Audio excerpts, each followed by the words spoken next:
Hello বন্ধুরা, আশা করি সকলেই ভালো আছেন। আমিও ভালো আছি। আজকে এখানে একটি ভিডিও নিয়ে আসছি।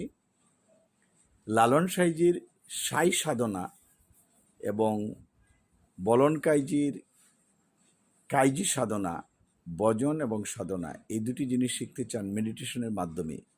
অর্থাৎ রতি ধারণ বা বীর্য ধারণ কীভাবে করবেন, যারা ধ্যান ধারণা করার পরেও বা মেডিটেশন করা কাজ হচ্ছে না, তাদেরকে আমরা হোমিওপ্যাথি অথবা বায়োকেমিক অ্যাঞ্জিওলাইটিক ড্রাগ প্রয়োগ করে নার্ভাস সিস্টেমকে কন্ট্রোল করে কিভাবে সাই সাধনা এবং কায় সাধনা শিখবেন, তার জন্য যোগাযোগ করতে পারেন। আর অন্যান্য পদ্ধতি লালন সাইজির বাণী বা বলন কাইজির বাণী অনুসারে করা হবে। যদি কেউ আগ্রহী থাকেন, আমাদের সাথে মেডিটেশন বা ধ্যান ধারণার সম্পর্কে জানতে পারেন ফোন করে। Phone number 01711337001।